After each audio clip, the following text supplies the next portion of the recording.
Apresentação. E aí no modo apresentação, né? Agora eu parei de me ver, é isso mesmo? Ah, tá. Tu já tá apresentando ali, tá? Tudo bem, então.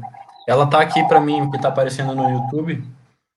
Ah, vai aparecer daqui a pouquinho, na verdade, até ele jogar ali. A, a sua tela, eu e a tua apresentação grande. Tá. Ah, alguém já tá aparecendo, tá? Então você só me fala a hora que eu puder começar, tá, Sim, professor? sim. Tá, muito obrigado. Mais uns 5 minutinhos no máximo aí, só até o pessoal ir chegando. Deixa eu ver quantos. Já temos 9 online por enquanto. Bom dia, pessoal. Tudo bem? Sejam bem-vindos de novo à Semana do Biólogo. A palestrante de hoje é a bióloga Leila Pedrosa, né? Logo mais ela vai se apresentar. O assunto é bastante pertinente a vários colegas, a uma linha de trabalho na biologia que nem sempre a gente tem contato na academia, né? Então é bastante importante para que a gente possa conhecer, né, diferentes abordagens também, tá bom? Muito bom dia, o pessoal chegando, isso é bom demais. Olha aí quanta gente. Muito bem, muito bem. Oi, Dani, sim, depois essa live ela fica gravada por um tempo no YouTube, mas ela também vai ser baixada e colocada no canal da Daniela, então não tem problema não. Daí depois tu pode completar a palestra, tá bom? Essa é a parte boa, né, dessas lives, a gente pode acompanhar à medida que a gente consegue, né, nem sempre no momento. Ok, pessoal, lembrando também que nós temos o formulário da lista de presenças, né, para quem precisa depois do certificado da semana ou da própria palestra. Se alguém precisa apenas da própria palestra, coloca nos comentários do formulário, que a gente dá um jeito, tá bom? Ao final da palestra, a gente também libera a palavra-chave, tá? Por favor, nós não vamos falar palavras-chave das edições, né, anteriores, então se atenham a justamente ver, né, rever as palestras que já ocorreram, tá bom, pessoal? E é isso, fiquem bem à vontade já para, à medida que a palestra for acontecendo, mandar as perguntas aqui no chat, e ao final da palestra, então, eu repasso as perguntas para a Leila, e aí ela vê se responde ou não. Muito bem, muito bem. Ok. Por enquanto temos 24 pessoas. Já pode, Gabriel, já pode fazer perguntas. Aí eu passo depois para ela. Que de repente vai que a gente esquece, né? Deixa para escrever depois e acaba esquecendo.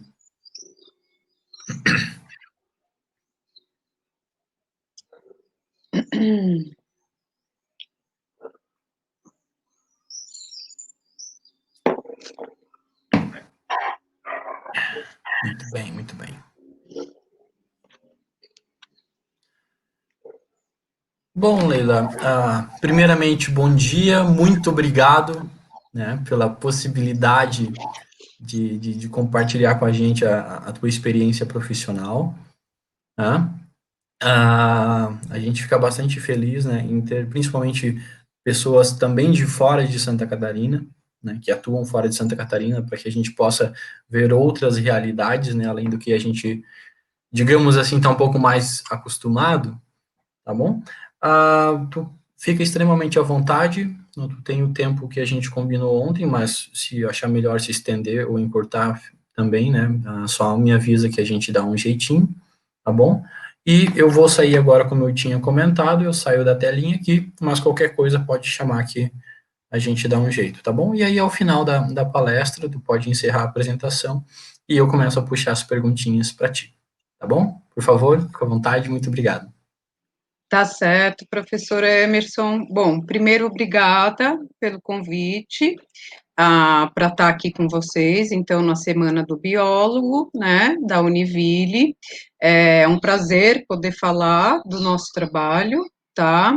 Meu nome é Leila, eu sou bióloga, eu trabalho na divisão da fauna silvestre, que é um serviço municipal ligado à Secretaria do Verde, né, da Prefeitura de São Paulo, e eu estou há 13 anos nessa instituição, né? No final da minha graduação, eu tive a oportunidade de estagiar nessa instituição, inclusive, e voltei anos depois como bióloga, tá?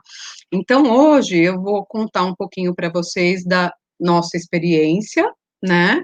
E um pouco também dos desafios que a gente enfrenta diariamente na conservação da fauna silvestre aqui da cidade de São Paulo, tá? Então, vamos lá. Eu vou dar uma contextualizada, né, trazendo um pouco, então, do nosso universo aqui da cidade de São Paulo, né? Vocês devem saber que é a maior cidade da América Latina, abrigando uma população humana que gira em torno aí de 12 milhões de habitantes, integra a região metropolitana de São Paulo, que é um dos maiores aglomerados populacionais do mundo, né?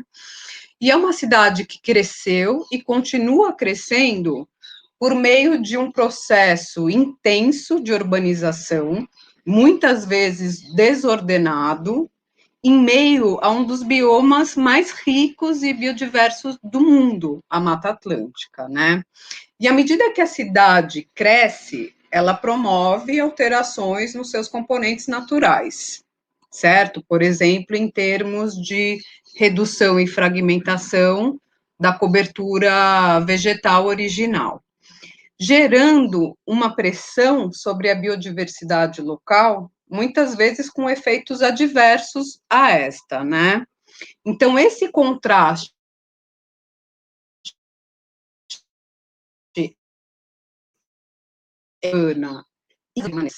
ela coloca a fauna silvestre frente a uma série de desafios para garantir a sua sobrevivência e perpetuação na cidade.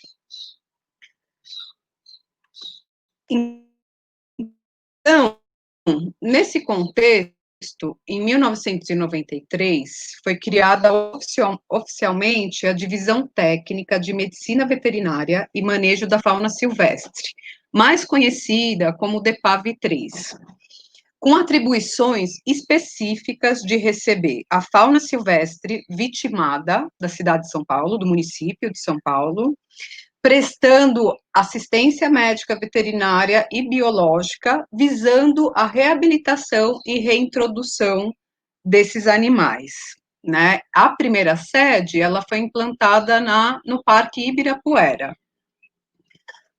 Em 1996, essa estrutura inicial, ela foi ampliada com a implantação do Centro de Triagem, CETAS, e do Centro de Reabilitação CRAS, no Parque Anhanguera, também na cidade de São Paulo.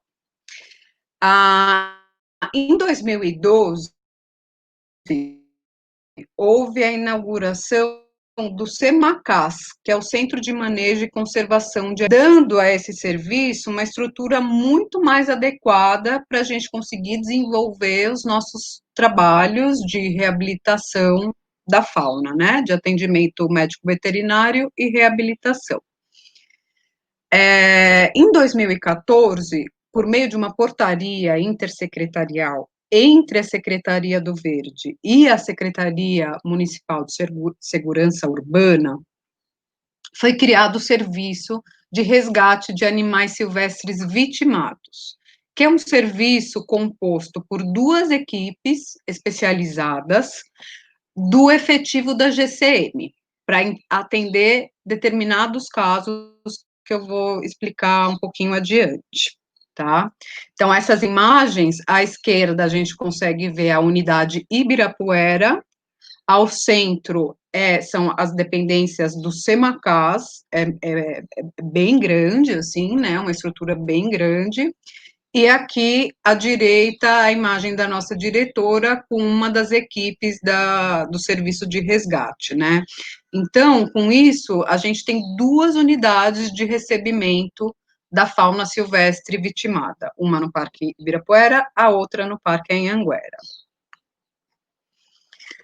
Nesse slide, eu vou tentar mostrar para vocês um pouco do funcionamento do nosso serviço, tá? Então, as células em verde claro, a gente consegue ver todas as seções técnicas que integram a divisão, tá? E todas elas estão subordinadas à diretoria de DFS, né? DFS é a Divisão da Fauna Silvestre. E eu tentei mostrar aqui as seções técnicas que estão diretamente ligadas ao fluxo de atendimento dos animais recebidos, que são essas seções à esquerda, das outras seções à direita, que desenvolvem outras atividades em prol da conservação faunística, tá?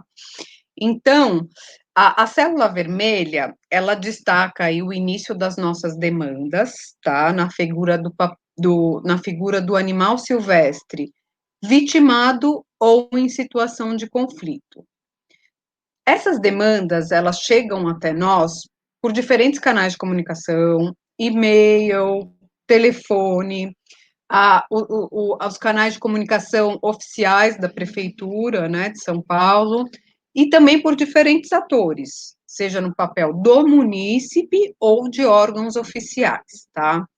Todas essas demandas, elas são atendidas pela equipe técnica que integra aí o plantão de atendimento. Eles realizam uma triagem avançada no sentido de tomar a medida mais adequada caso a caso, porque é uma pluralidade de situações envolvendo a fauna silvestre, né? Então, essas medidas, elas incluem uma série de coisas, tá? Mas, basicamente, eles tentam determinar aqueles casos em que há a real necessidade da entrega do animal no nosso serviço, dão a orientação a esses munícipes ou os demais órgãos oficiais de como garantir os primeiros cuidados a esse animal até que ele seja entregue no serviço, né?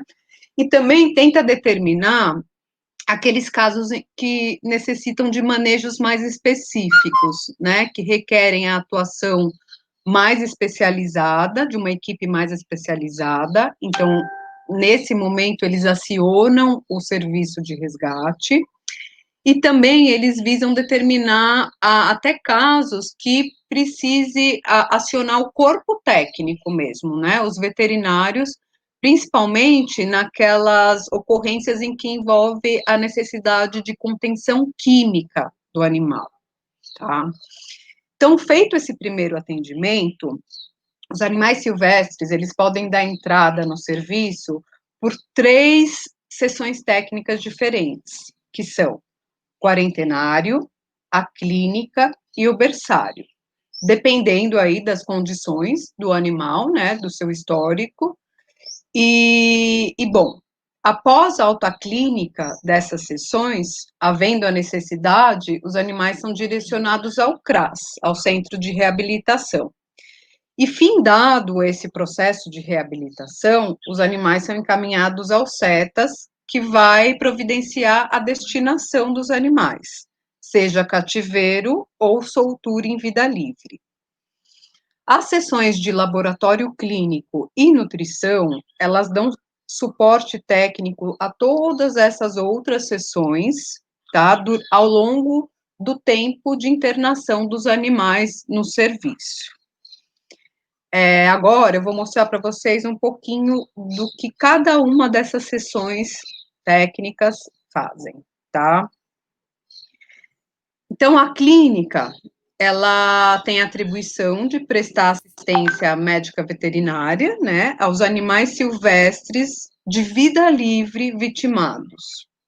Quando necessário, ela conduz a cirurgias e exames de diagnóstico complementares, né, como raio-x, ultrassom, faz o acompanhamento diário desses animais que estão internados na sessão, quando necessita, quando verifica que o animal precisa passar por exames ou outros, então aciona a sessão do laboratório que vai colher e realizar alguns exames, visando aí elucidar algum problema que o animal tenha, de forma a melhorar aí o tratamento, de forma que consiga encontrar o tratamento ideal, né?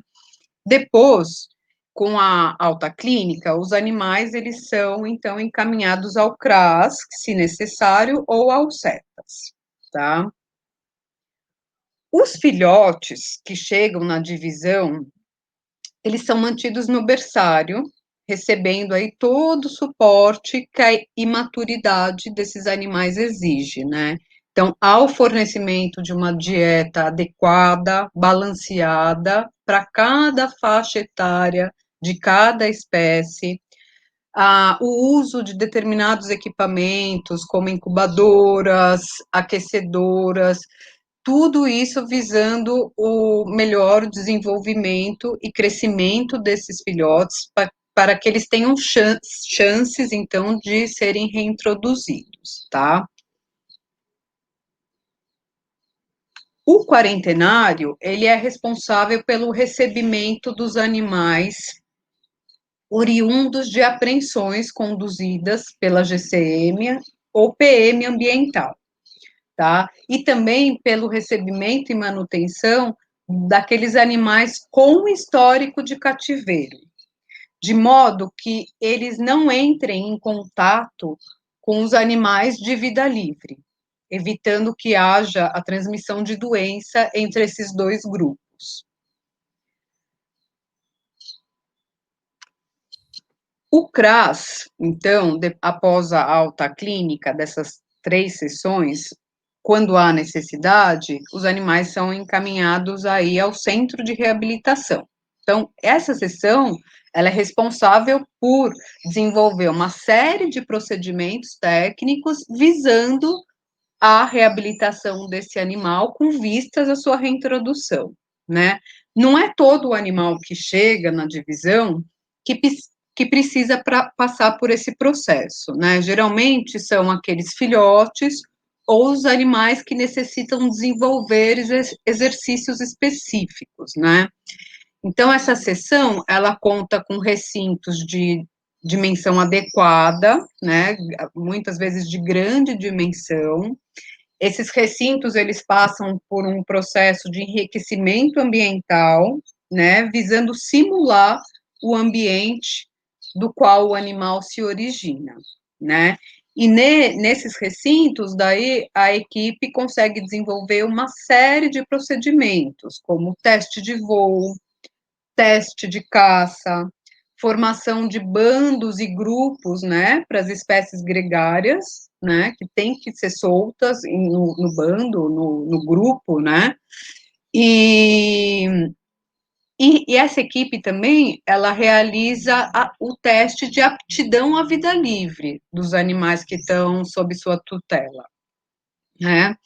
E, bom, são vários os fatores que influenciam nesse processo da reabilitação, né? E o sucesso vai depender do histórico do animal e da resposta individual dos animais frente a esses procedimentos técnicos que são adotados, tá? Então, às vezes, um animal que passa por um processo de reabilitação e a equipe julga que não foi o suficiente, ele vai ser tido como inapto ao retorno à vida livre, tá? Após passar por esse processo de reabilitação, ou muitas vezes os animais que não necessitaram passar por esse processo, só tiveram um atendimento clínico ali, mas que já são aptos ao retorno à vida livre ou não, eles são encaminhados ao CETAS, que é o Centro de Triagem, tá?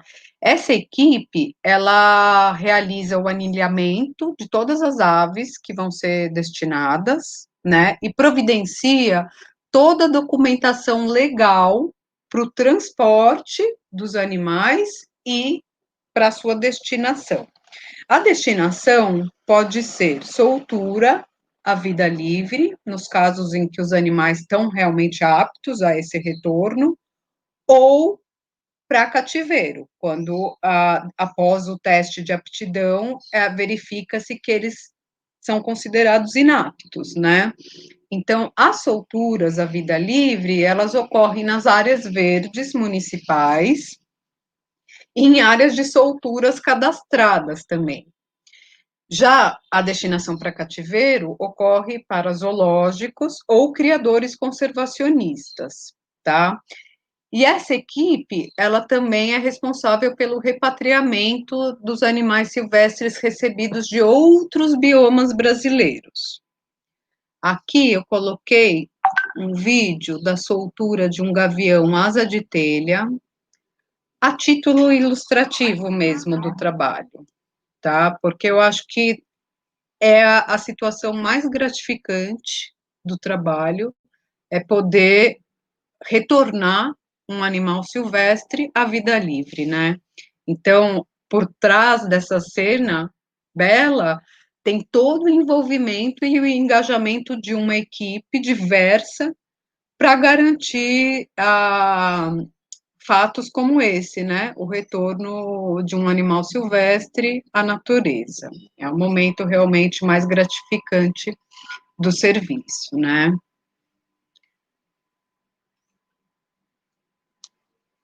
Bom, dando continuidade aqui, o laboratório clínico, ele é responsável, então, pela realização de exames laboratoriais e necroscópicos, pelo armazenamento de amostras de material biológico, tá? Visando aí a confecção de laudos técnicos, de pareceres técnicos, fomento a estudos científicos, né, das espécies atendidas, e na estrutura do laboratório, eles conseguem desenvolver alguns exames dentro dessa própria estrutura do SEMACAS, né? Que são esses aí que aparecem na tabela, né?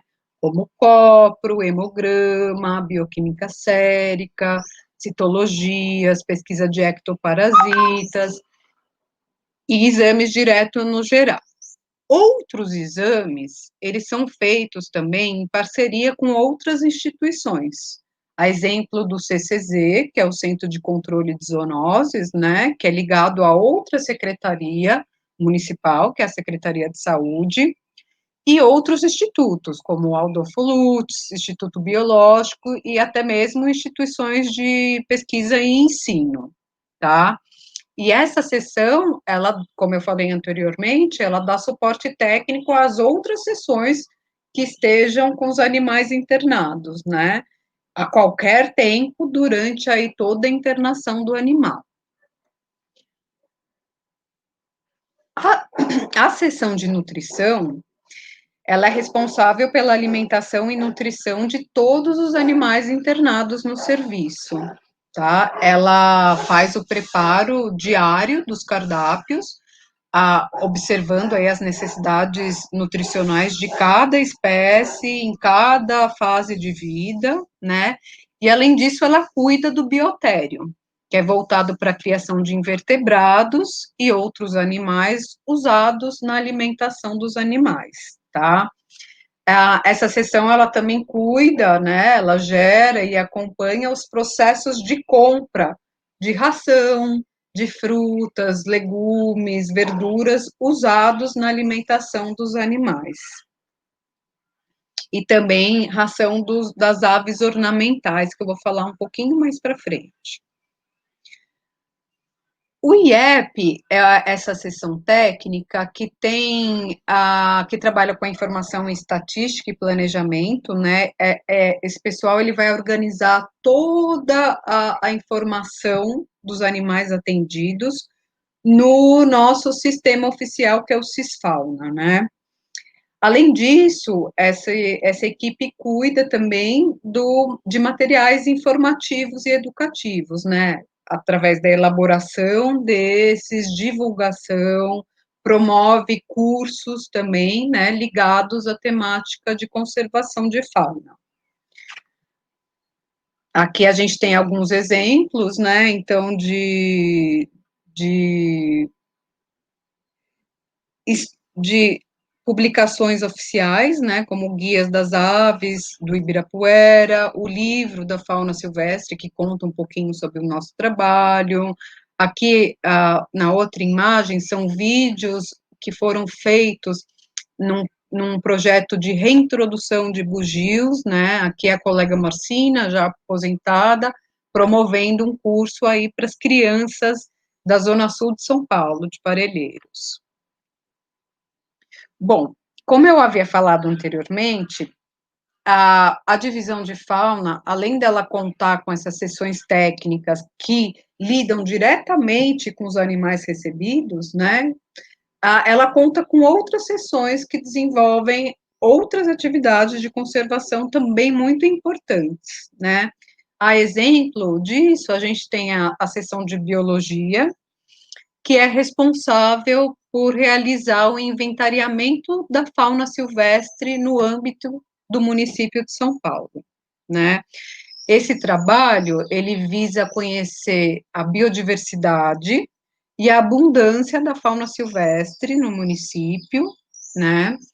E ele é conduzido nas áreas verdes municipais, em parques urbanos, parques naturais, em algumas áreas privadas também, é conduzido por meio de idas a campo, tá, para observação direta dos animais e também para identificação de vocalização, de vestígios como fezes, carcaças, pegadas, né, por meio aí de alguns instrumentos, né, então eles utilizam binóculos, armadilhas, câmera trap, montam parcelas de areia também, né, e o conhecimento dessa biodiversidade vai dar suporte à soltura dos animais, né, para que elas aconteçam no local de ocorrência mesmo das espécies silvestres, né.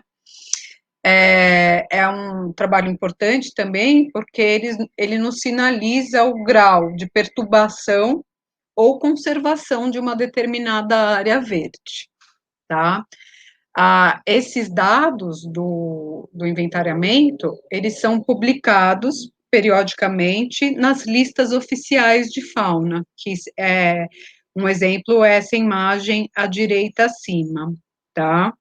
Já foram publicadas várias listas dessa, né?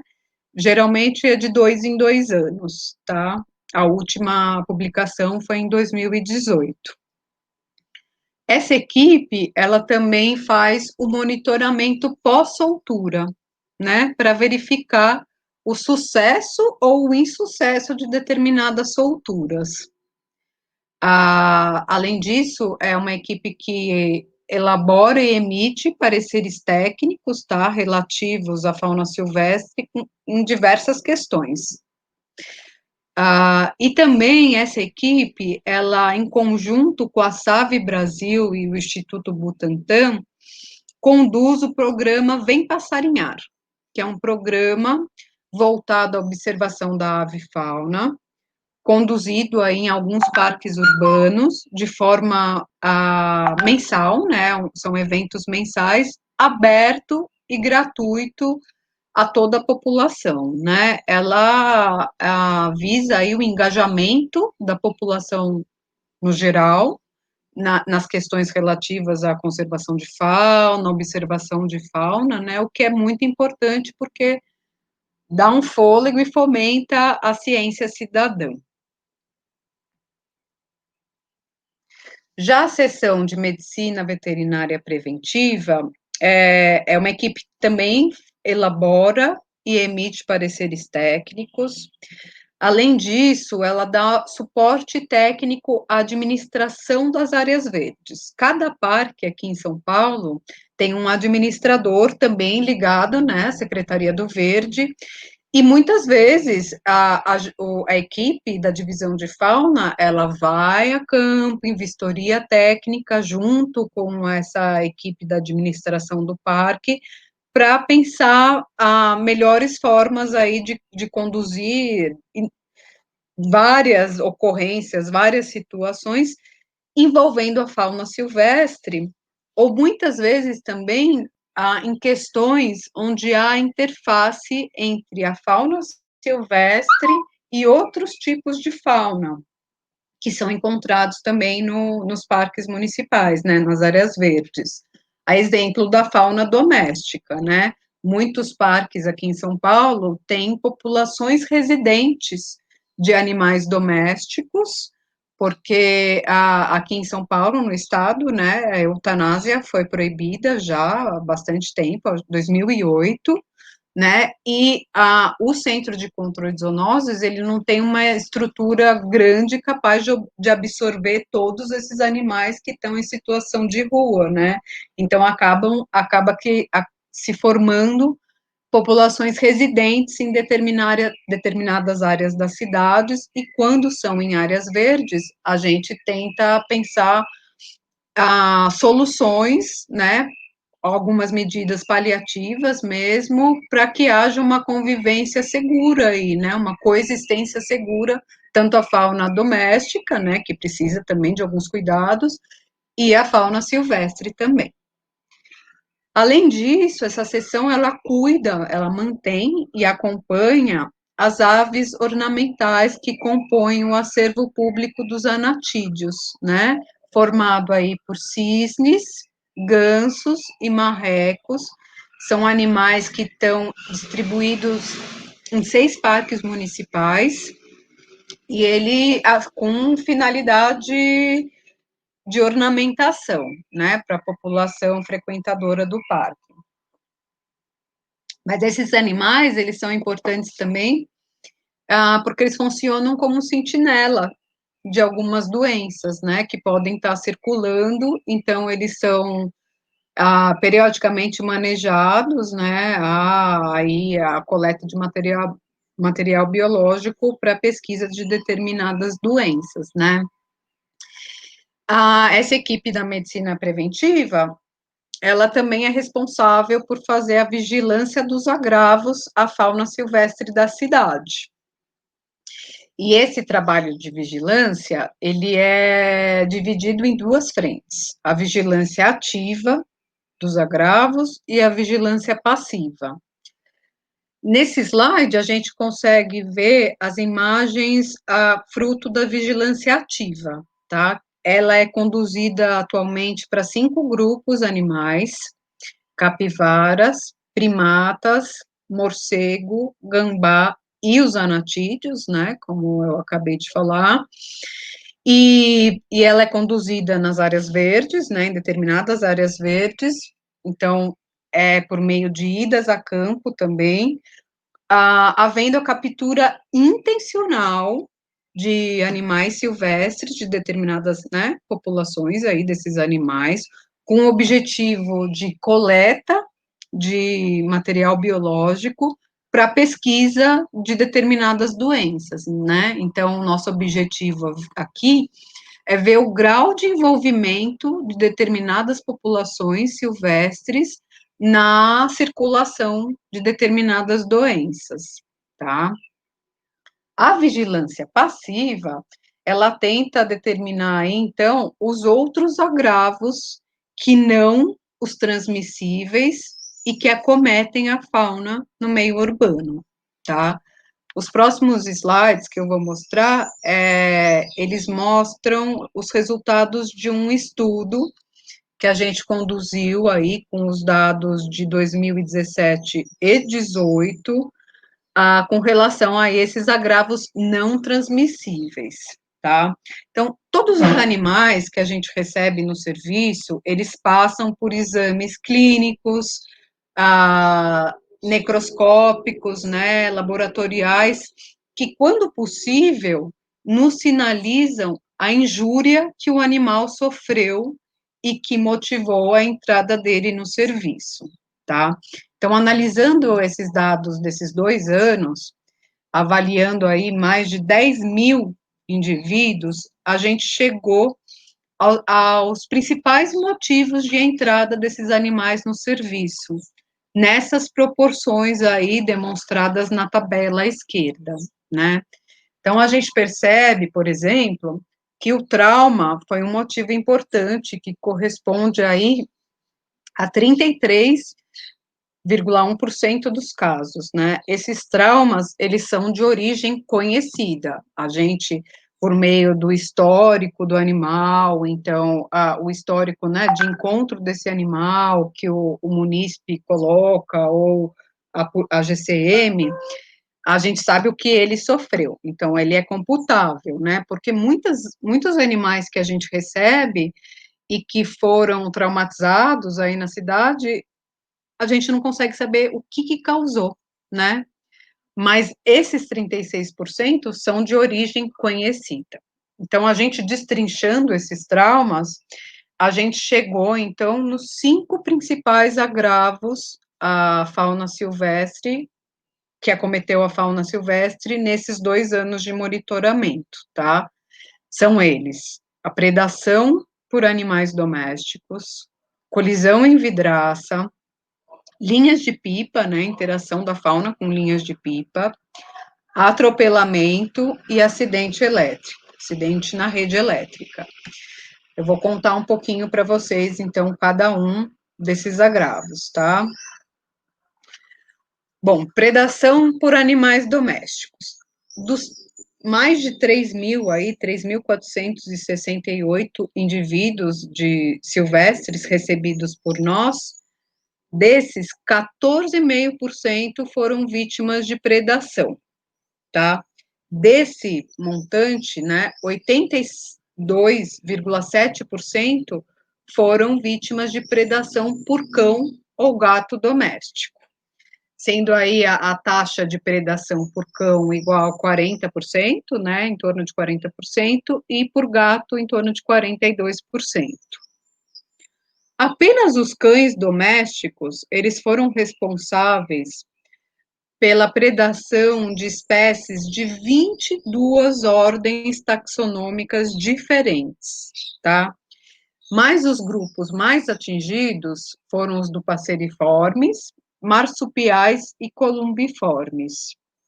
Só esses 3 grupos corresponderam aí com em torno de 74% das predações por domésticos, tá? Então, aí a gente consegue ver as imagens, né? Elas são. Eu tentei não colocar as mais chocantes, tá? Porque tem imagens bem chocantes, né? A gente consegue observar aí um gambá de orelha preta à esquerda, que veio a óbito, e todos os filhotes que ele carregava também, né? Ao centro a gente consegue ver um sanhaço com uma lesão bem evidente, né? Lacerativa aí, na musculatura peitoral, e à direita um veado também predado por cão doméstico, né? Teve aí uma lesão importante no membro traseiro, né? E os 3 animais não resistiram e vieram a óbito.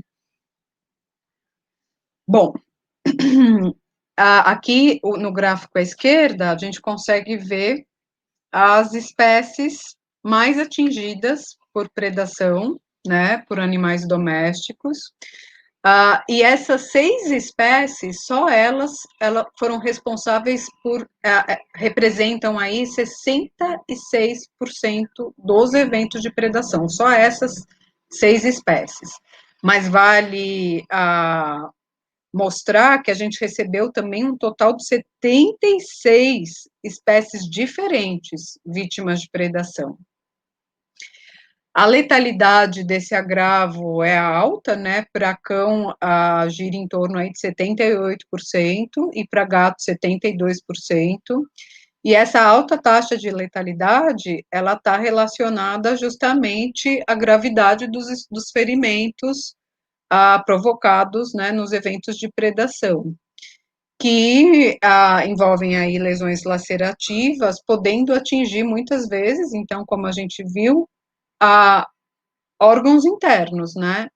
Então, prejudica aí o animal a ponto de vir a óbito na maioria dos casos, né? Então, a gente percebe aí que menos de 20% dos animais acometidos por predação conseguiram ser reabilitados e devolvidos à natureza. Um dado importante, assim, na verdade alarmante, é que a totalidade de bugios ruivos recebidos pela divisão, vítimas de predação por cão doméstico veio a óbito, tá? Então, é um dado alarmante, porque aqui em São Paulo, no estado de São Paulo, essa espécie, ela exibe um status de conservação delicado, ela já é considerada em perigo de extinção aqui para o estado de São Paulo, tá? Bom, a colisão em vidraças. Nesses 2 anos de monitoramento, então, recebemos 291 animais silvestres, né, aves silvestres, de 71 espécies diferentes, vítimas aí de colisão em vidraças, tá? No gráfico à esquerda, a gente consegue ver as ordens taxonômicas que foram atingidas aí, e o número de indivíduos, né, de cada, separados, agrupados por cada, nessas ordens taxonômicas, e a gente percebeu que o grupo dos passeriformes e das aves de rapina foram os mais atingidos aí, se a gente for pensar no número de espécies envolvidas aí nesse agravo, né? Para os passeriformes, foram 23 espécies diferentes de passeriformes acometidos por colisão, e, considerando as aves de rapina, 15 espécies diferentes, tá? Aqui a gente tem a imagem de uma Tercina viridis, né? E de um gavião asa de telha também, que foram acometidos. Então, a gente percebe aqui, na açaí azul, né? Que teve uma fratura de bico bem importante, e aqui uma lesão no gavião, uma lesão no globo ocular. Isso é bastante comum, né? Eles batem a cabeça e gera essas lesões aí na cabeça, né? Bom, aqui no gráfico a gente consegue ver as principais espécies acometidas pela colisão em vidraças, né? E recebidas aí nesses 2 anos. É um agravo que apresenta aí uma taxa de letalidade que girou em torno de 62%, né? E, como eu falei, assim, essa alta taxa de letalidade está relacionada aos ferimentos, né? Que envolvem aí fratura de bico, fratura da cintura escapular, de quilha, e muitas vezes realmente os animais vêm a óbito, né? São lesões muito importantes, e nesses 2 anos apenas 31% dessas aves conseguiram ser reabilitadas e reintroduzidas, tá? E outras aí tiveram outros tipos de destino. Com relação à linha de pipa, nesses 2 anos de monitoramento, a gente recebeu, sim, 130 indivíduos, né, de 32 espécies diferentes, né. Aqui no gráfico à esquerda, desculpa, a gente consegue ver, então, as principais espécies acometidas por esse agravo, né, e a gente percebeu que o grupo dos psitacídeos e das corujas foram os mais impactados, né.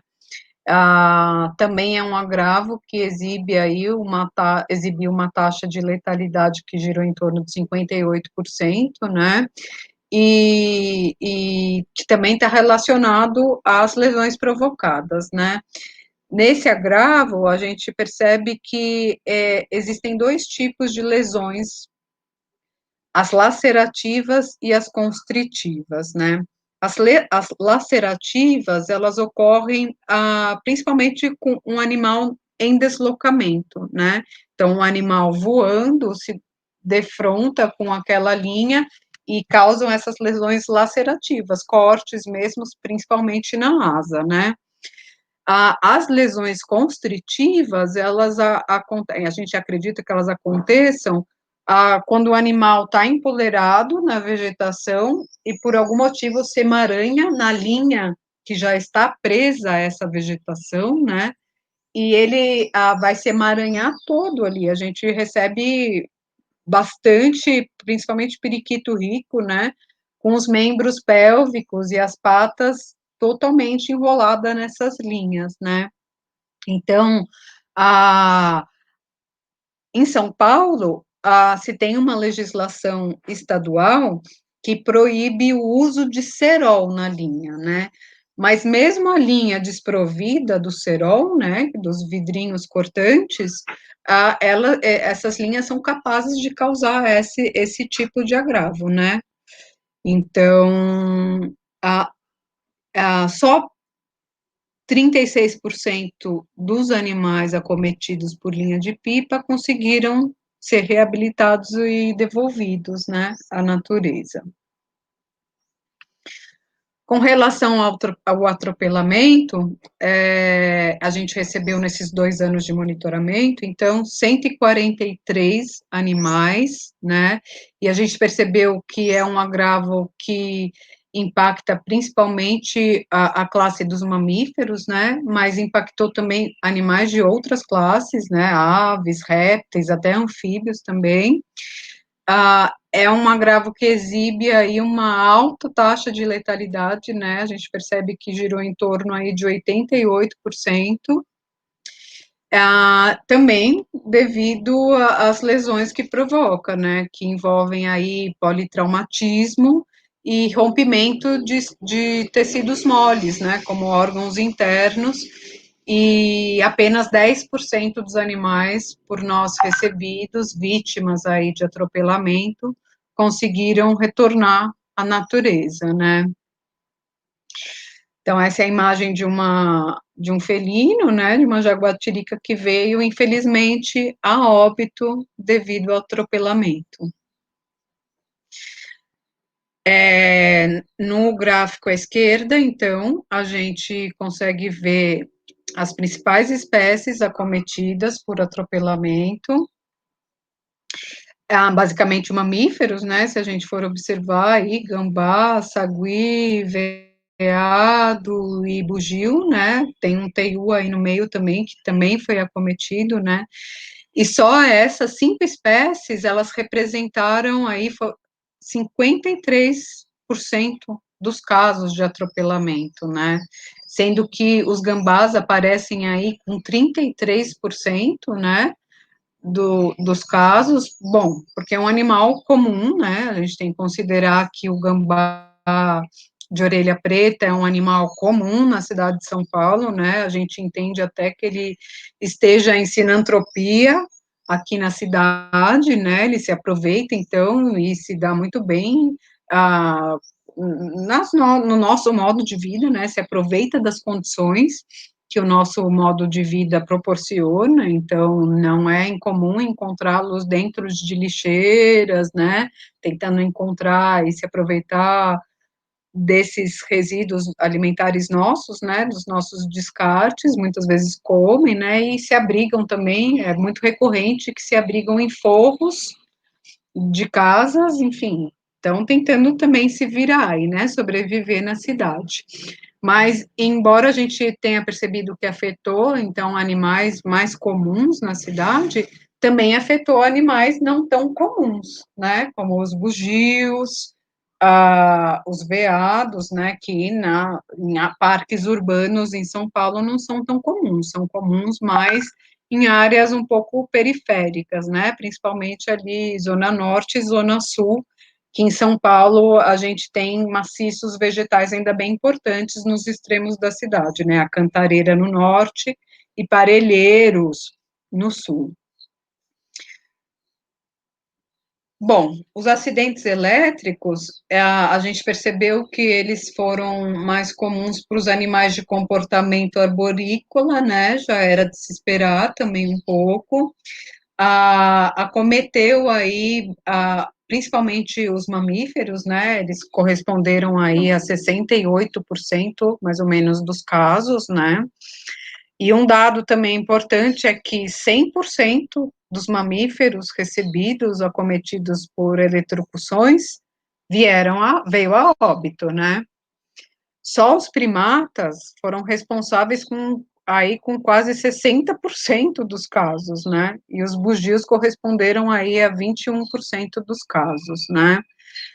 Bom, os mamíferos todos vieram a óbito, né, por esse agravo, e as aves, elas tiveram aí uma letalidade de 73%. Só 26% delas conseguiram ser reabilitadas e devolvidas à natureza, né. O gráfico mostra, então, as principais espécies aí atingidas por eletrocução.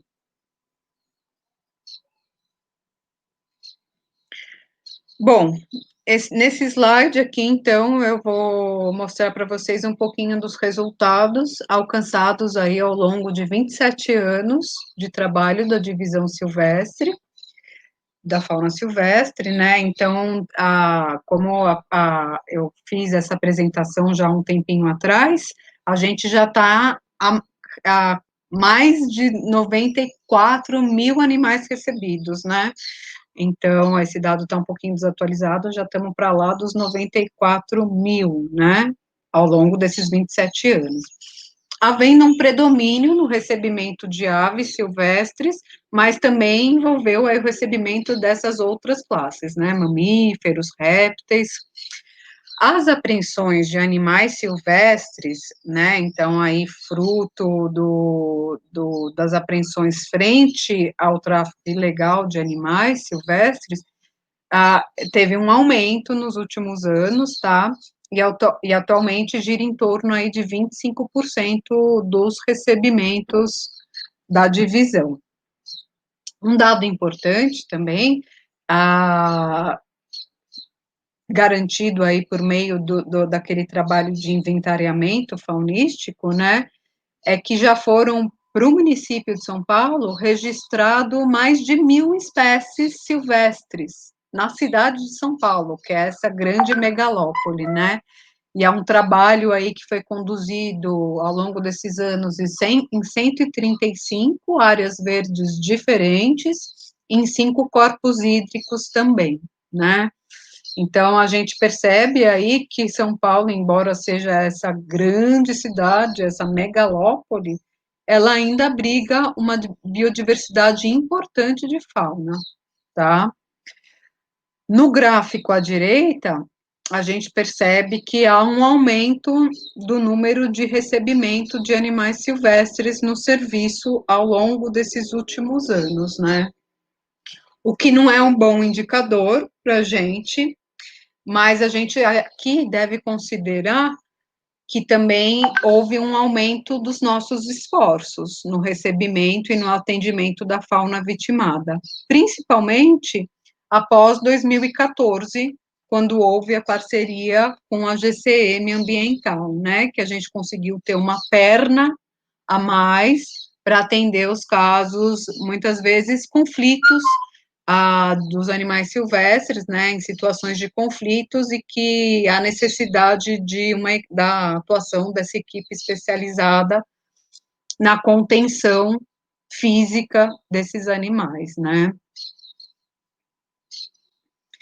Então, aqui, só para exemplificar um pouquinho o quão acelerado é o nosso trabalho, né, eu mostro os resultados que a gente teve aí no ano passado. Então, foram mais de 6.000 atendimentos telefônicos, né, por uma equipe reduzida, né, a gente tem que considerar isso também, são poucas pessoas envolvidas nesse serviço, né, de prestar do plantão de atendimento, de prestar esse primeiro atendimento ao munícipe ou aos órgãos oficiais. Nesse ano de 2019 também, a gente recebeu aí mais de 7.000 animais, né, foram realizados mais de 3.000 exames laboratoriais, conseguimos reabilitar mais de 1.000 animais e soltar em vida livre aí mais de 2.500 animais, né. E com relação ao monitoramento, conseguiu monitorar 353 animais, né. Então, aqui um pouco das imagens, né, que ilustram aí cada momento do trabalho, né. E, bom, por fim, a gente entende, então, que a divisão da fauna silvestre, ela tem um papel importante na conservação e proteção dessa fauna na cidade, porque além dela receber, prestar o atendimento veterinário, biológico necessário, visando aí a reabilitação e a reintrodução desses animais, ela também, esses dados nos sinalizam os agravos que esses animais enfrentam aí na cidade de São Paulo, né? Então, todo esse conhecimento, ele vai dar suporte, nos auxiliam a nortear a proposição de políticas públicas de conservação de fauna na cidade de São Paulo, né?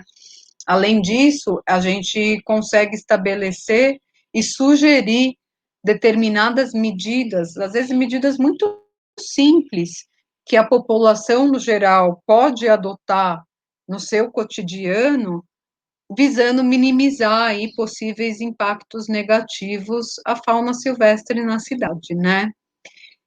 Os trabalhos, então, de informação e educação ambiental, eles também são bem importantes, né? Porque eles promovem o engajamento dessa população e a sensibilização dela nessa temática da conservação de fauna no geral, né?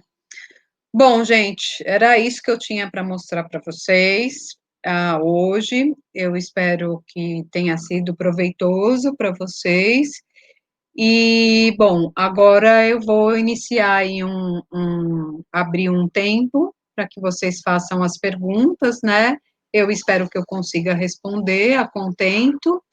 E como eu disse para o professor Emerson, né, eu infelizmente não estou com muito tempo disponível, mas caso eu não consiga responder a totalidade aí das questões que vocês forem me fazer, a gente pode combinar um outro caminho de vocês direcionarem essas questões para o professor e o professor me repassar, e à medida que eu for conseguindo, eu vou respondendo também, tá bom? Bom, aí estão os nossos canais de comunicação, né? Esse telefone é o telefone do plantão de atendimento, né? Que, bom, como vocês estão em outro estado, outro município, mas vale também aí os outros nossos canais, e-mail institucional, o portal da Prefeitura de São Paulo, que traz uma série de informações aí também a respeito da divisão de fauna, e o meu contato pessoal aí, que é o último, tá bom? Obrigada, viu? Perfeito, Leila, muito obrigado. Foi bastante elucidativo e bastante informativo, né? A sua palestra tem um universo de espécies que eu confesso, pela minha ignorância botânica, de repente, não sei, que eu não esperava. 1.000 espécies na metrópole, mais de 1.000 espécies, né? Silvestres é muita coisa. É quase assustador, tá? Eu É vou colocar verdade. algumas perguntas para ti aqui. A Daniela, ela fez uma colocação e depois uma pergunta, tá? Eu acho que eu vou inserir a colocação dela primeiro para situar um pouquinho melhor e aí depois a pergunta, tá bom? Tá? Uhum. Prefeitura jogando responsabilidade para Opa, outros perdão, atores. desculpa. Faltou o início aqui, ó. Em Joinville, né? Em Joinville, já tentamos ver conferência municipal, tentar uma política pública para, pelo menos, resgatar e dar tratamento emergencial aos animais silvestres sem sucesso. Ah, que pena! Em Joinville não tem um serviço municipal que faça isso, né? Não, infelizmente Como, não. como implantar políticas públicas para resgate e tratamento emergencial para animais silvestres em âmbito municipal, pelo menos até encaminhar para os CETAS, né, os passos. Bom, eu acho essa que é uma questão política, né? Primeiramente, entendo que seja uma questão política, tem que ter vontade política. Eu entendo um caminho possível o papel do vereador, né? O vereador da cidade ele deve ouvir aí a população, né, e sendo aí uma demanda importante, e eu entendo que seja, né, uma demanda importante para a cidade, né, quanto mais instituições, setas, e também, né, o engajamento aí do poder público no atendimento dessas situações de agravos à fauna, eu entendo ser da maior importância, sim, até porque o poder público, ele tem as suas responsabilidades, né? É verdade que a coletividade como um todo, né, ela tem que estar em a conservação da biodiversidade, mas a gente não pode esquecer que o poder público tem que fazer, tem o seu papel também, né? Então, acho que um caminho possível seria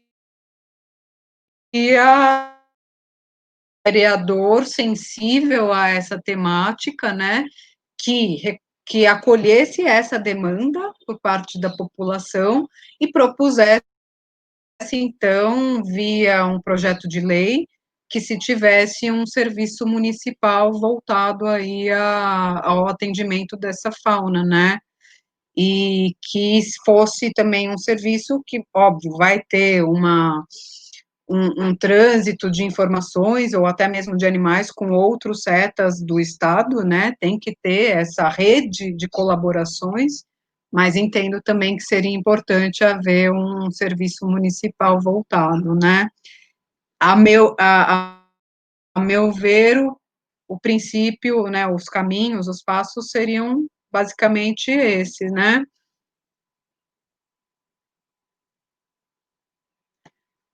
Vocês trabalham com estimativas populacionais para comparar o volume recebido e acompanhar as populações? Olha, na verdade, essa questão das estimativas populacionais, a gente trabalha de forma pontual, né? Então, com parceiros que desenvolvem estudos aí mais aprofundados, mas basicamente, assim, estimativa populacional das populações em vida livre, nas áreas verdes, pelo corpo técnico, infelizmente a gente não consegue fazer, né? É um universo já bem diverso, como o professor falou, assim, né? Que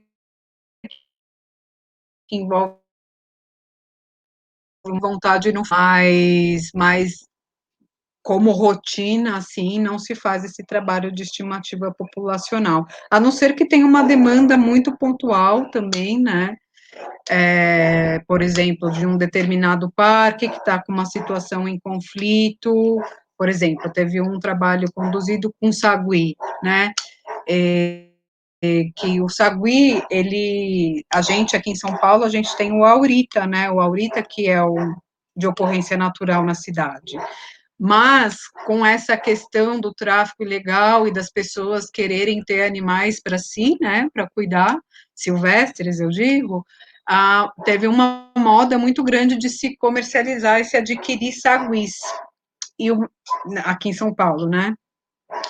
E o que acontece é que, como são animais silvestres, né, cujo comportamento não é previsível, as pessoas acabam adquirindo esses animais, daí eles mordem, eles, né, não tem aquele comportamento esperado, como tem cachorro e gato, morde o primeiro ente da família, e daí a pessoa o que faz? Eu vou soltar esse sagui, então, ali naquele parque, naquela área verde, que eu acho que ele vai se virar bem, vai voltar para a natureza, né, enfim, lê do engano, né, tá até cometendo um crime ambiental de soltar um animal que não é da área, né, e acaba que esses animais, eles são super espertos, ágeis, e acaba tendo uma proximidade muito grande com os frequentadores, que também naquela sedução de entrar em contato, de estar pertinho um com o animal, começa a oferecer lanche, né, banana, fruta, enfim, e daí acaba tendo os agravos à própria população humana, né, esses animais acabam mordendo. E como eles estão envolvidos aí em uma série de doenças, né, principalmente a raiva, que é o que mais nos preocupa, Teve um parque que a gente fez um estudo mais voltado a entender aquela população de sagui, então teve uma estimativa populacional, para, né, a gente saber quantos animais tinham ali, o que, que daria para fazer, enfim, mas na rotina essa questão da estimativa populacional não está, infelizmente, dentro, tá? Uma pergunta minha. Aproveitando a deixa até da fala, eu sei que, por exemplo, a região de Bragança Paulista tem problemática com as capivaras, né, com a superpopulação de capivaras. A gente tem algo relativamente similar aqui na região também, por exemplo, com a cidade de Blumenau, que tem uma quantidade muito expressiva de capivaras numa proximidade absurda, né, com essa parte urbana, tá? Aí onde tu trabalha tem uma discussão a respeito disso, se discute de repente questão de controle populacional, ou a tentativa é mais pela parte de educação ambiental, né, dessa proximidade, né, dessa possibilidade também de trazer algumas doenças para os seres humanos e vice-versa, né, a gente não pode se eximir da transmissão. Certo. Bom, aqui, né,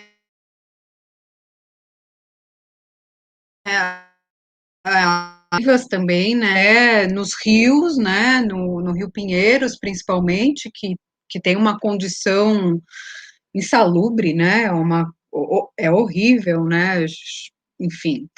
E temos também nos reservatórios, né, nas represas, Guarapiranga, Billings, em vários corpos d'água, né. São populações que a gente consegue atualmente atender quando o animal está vitimizado, né?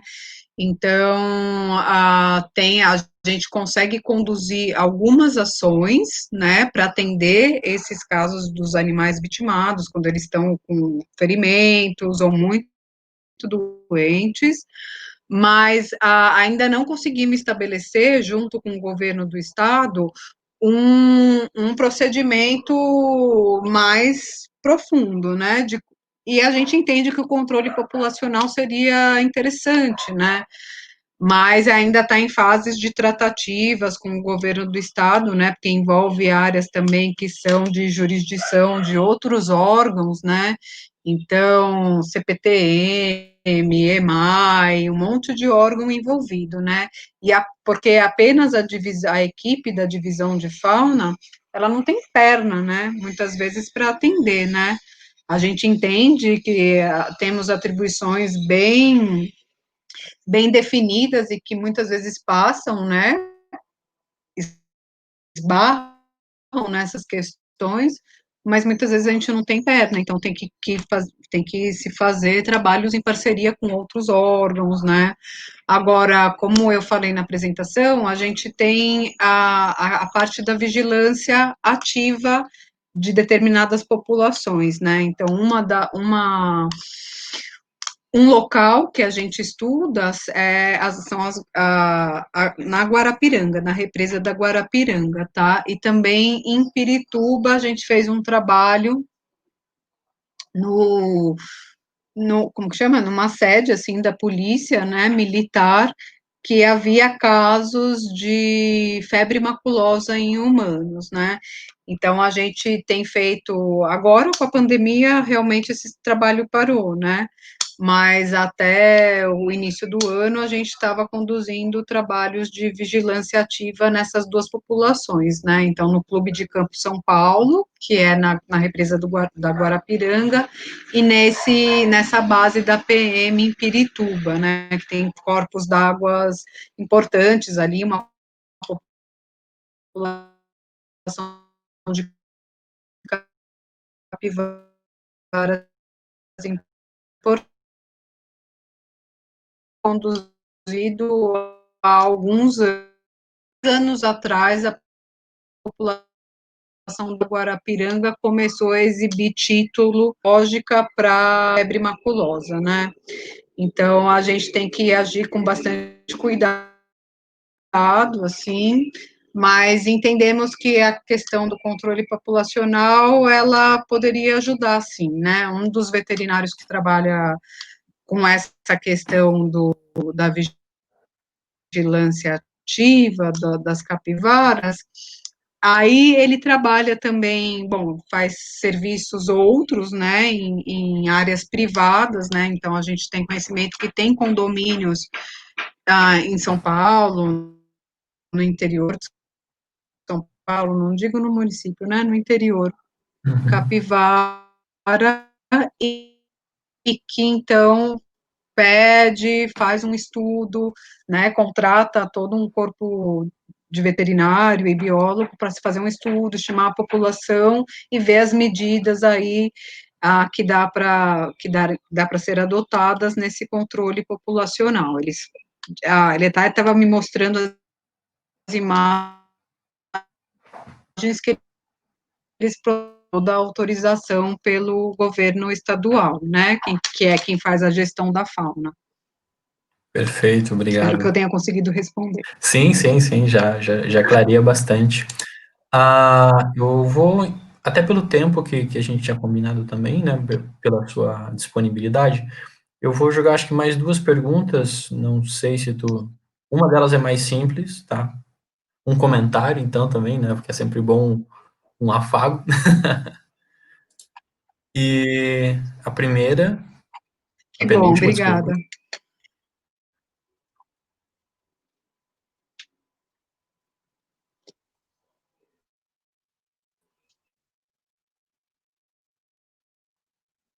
Leila, eu acho que travou. Eu acho não, travou. Só um instantezinho, pessoal.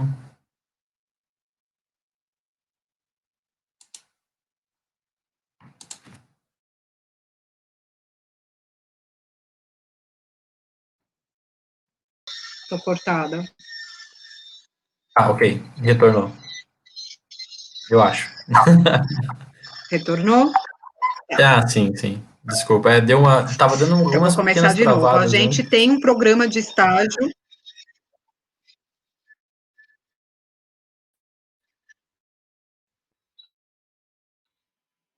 Aguarda, né?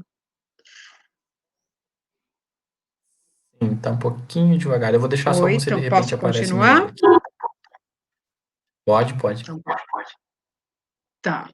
Então, a gente sim temos um programa oficial para estagiários, né? Cada setor, cada seção técnica, ela tem um número de vagas para estagiários, né? Que passam por uma seleção, entrevista, tem que estar ligado ao CIEE, que é o Centro Empresarial e Escola, tudo por meio de um contrato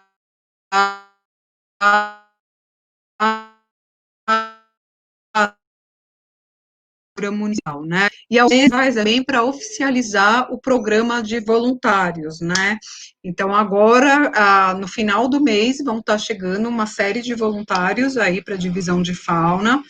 Daí é uma coisa que não gera vínculo empregatício, né? Mas a gente vai, acho que fazer por um ano, sendo prorrogável por mais um ano, né? Então, é uma experiência, acho que importante aí para o pessoal da graduação, que queira sentir um pouco como é esse trabalho com a fauna silvestre, e para estagiário tem que estar cursando, né, um curso de graduação, afeto aí a temática medicina veterinária ou biologia, e para voluntários, eles têm direito a estar com um ano de formado, ainda pode fazer o voluntariado. Perfeito. E, bom, acho que a última pergunta. Aqui.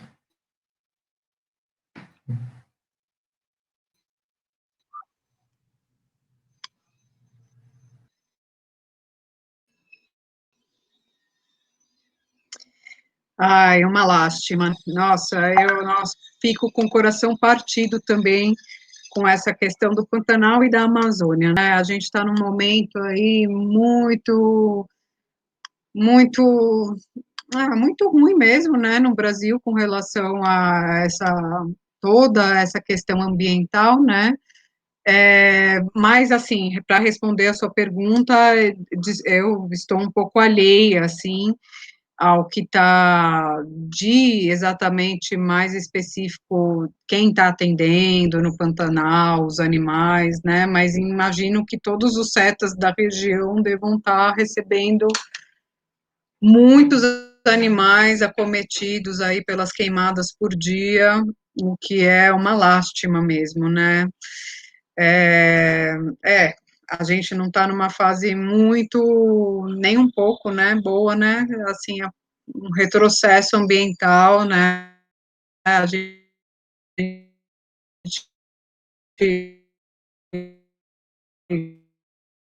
aí trabalha, porque também altos, né, gente? Isso é uma questão que vocês que estão aí na graduação têm que se preparar também, assim, né? Então, a gente muitas vezes faz por paixão mesmo, por amor, né? Que é o que nos move. E tem que resistir, né? Temos que resistir a toda essa situação e acompanhar o que os nossos governantes têm feito e podem fazer, e podem melhorar, e podem se empenhar. Então, eu acho que é uma questão que a gente tem que cobrar do poder público, sim, porque ele tem um papel crucial aí no enfrentamento a essa crise ambiental que a gente vive, né? Mas eu não vou conseguir responder a tua resposta aí de quem está na linha de frente ali, né? É isso. Perfeito, Leila. Muito obrigado. Temos bons comentários, todos agradecendo e elogiando sua palestra. Foi bastante informativa. Assim que eu conseguir depois compilar toda a questão do vídeo e também inserir permanentemente no YouTube, eu vou colocar na descrição então o teu contato, né, como tu colocou ali no finalzinho da apresentação, só para facilitar a comunicação, caso alguém ainda tenha perguntas a te fazer. Tá bom? Mais alguma Tá consideração? certo. Acho que é isso. Espero que eu tenha é, atingido aí a expectativa de vocês, né? Para mim é sempre um prazer falar dessa temática, né? Já estou envolvida aí há quase 20 anos na conservação da fauna silvestre, comecei a trabalhando com conservação da fauna marinha, né? Mas, enfim, é sempre um prazer poder falar um pouquinho e cativar aí os alunos da graduação para se juntarem a gente, porque é uma área que realmente necessita de grandes esforços por parte de toda a municipalidade, dos cidadãos, então também estamos de portas abertas aí, a divisão de fauna está de portas abertas para receber vocês, seja por meio virtual ou presencial também, depois, óbvio, que passar toda essa situação de pandemia, né? Estamos à disposição, pessoal. Obrigada. Perfeito, muito obrigado. Bom, então vamos encerrando por aqui a palestra da manhã, né? Lembrando a todos que à noite a gente também vai ter a palestra a respeito das abelhas e agrotóxicos, tá bom? Então, confiram o link no canal do YouTube aqui também vocês podem ativar o sininho ali para ter aquele lembretezinho, tá? Deixa o like, vou tentar não ser muito youtuber, mas é isso aí. Tá bom? Muito obrigado, Leila, novamente. Muito obrigado a todos pela presença. E aí, nos vemos à noite. Tá? Tchau, tchau. Até Tchau, mais. obrigada. Tchau.